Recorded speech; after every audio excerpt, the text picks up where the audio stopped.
మీ business ఏదైనా మీ ఊర్లో promotion చేయాలంటే అది సుమన్ టీవీతోనే సాధ్యం. ఇప్పుడే సంప్రదించండి. ప్రత్యేకంగా నేను ఈరోజు పోలింగ్ బూత్ అధ్యక్షులనే కలుస్తాను, బహిరంగ సభ వద్దు అని చెప్పి అమిత్ షా గారు మనందరినీ పోలింగ్ బూత్ అధ్యక్షులను నేరుగా ఈ కార్యక్రమం ద్వారా మీ అందరినీ కలిసి రానున్నటువంటి ఎన్నికలకు మనం సిద్ధం కావడం కోసము నేను వస్తానని చెప్పి వారు రావడం జరిగింది.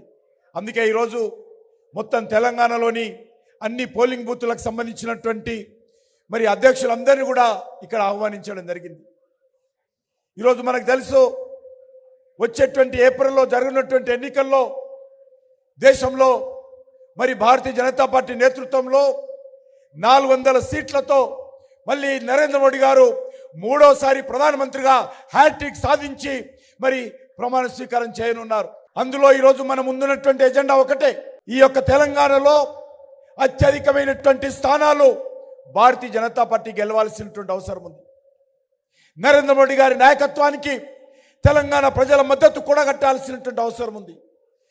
కేంద్రంలో ఏర్పడినటువంటి ప్రభుత్వంలో తెలంగాణ నుంచి కూడా అత్యధికమైనటువంటి పార్లమెంట్ సభ్యులను నరేంద్ర మోడీ గారికి మద్దతుగా తెలంగాణ ప్రజలు ఆశీస్సులు తీసుకొని మనమందరం కష్టపడి పనిచేసి పంపించాల్సినటువంటి అవసరం ఉంది.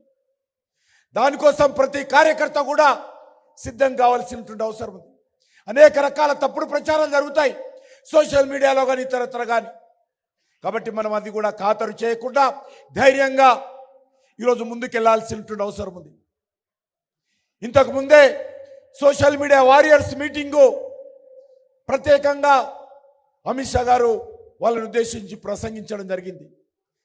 చాలా ఉత్సాహంగా అన్ని మండలాల నుంచి కూడా సోషల్ మీడియాకు సంబంధించినటువంటి వాలంటీర్స్ ఆ కార్యక్రమంలో పాల్గొన్నారు.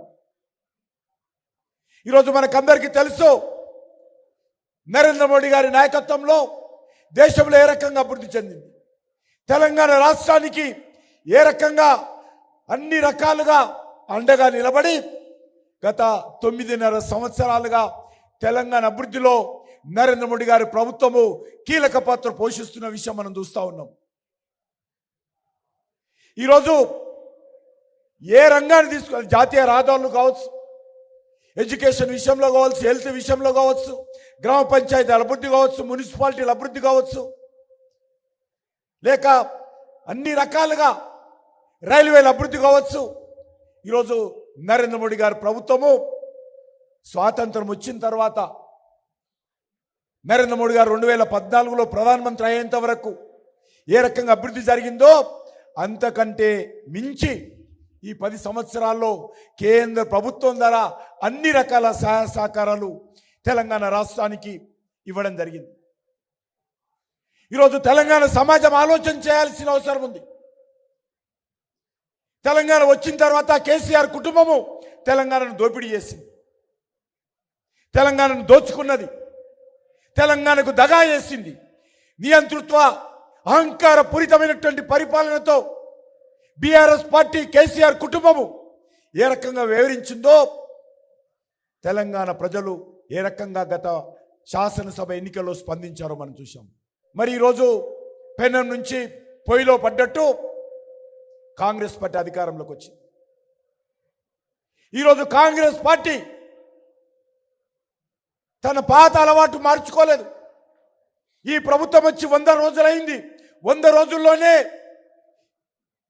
ఈరోజు తెలంగాణలో ఉన్నటువంటి బిల్డర్స్ దగ్గర, రియల్ ఎస్టేట్ వ్యాపారస్తుల దగ్గర, వివిధ పరిశ్రమల దగ్గర, కాంట్రాక్టర్ల దగ్గర పెద్ద ఎత్తున రాహుల్ గాంధీ ట్యాక్సీ పేరుతో ఏ రకంగా ఈరోజు కాంగ్రెస్ పార్టీ పార్లమెంట్ ఎన్నికల కోసం తెలంగాణలో రాహుల్ గాంధీ అనుచరులు, రాహుల్ గాంధీ మూట ఏ రకంగా వసూలు చేస్తూ ఉన్నారో మనం చూస్తూ ఉన్నాం. నేను చెప్పే ఉద్దేశం ఒకటే, టీఆర్ఎస్ పార్టీకి కాంగ్రెస్ పార్టీకి తేడా లేదు. 2 కుటుంబ పార్టీలే, 2 దోపిడీ పార్టీలే, 2 అవినీతి పార్టీలే, 2 అహంకారపూరితమైనటువంటి పార్టీలే, 2 కుటుంబాల కోసం పనిచేసేటువంటి పార్టీలే.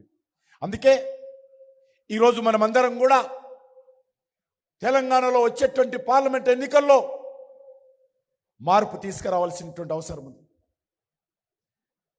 గత పార్లమెంట్ ఎన్నికల్లో భారతీయ జనతా పార్టీ స్వతంత్రంగా 4 పార్లమెంట్ స్థానాలు మనం సంపాదించుకున్నాం.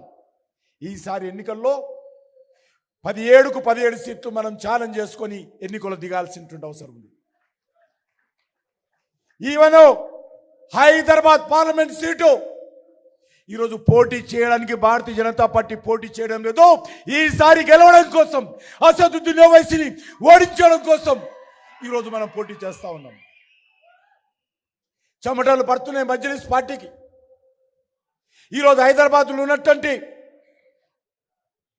పేద ప్రజలందరూ కూడా మజ్లిస్ పార్టీ పోవాలి, మజ్లిస్ పార్టీ విరగడ కావాలని చూస్తూ ఉన్నారు.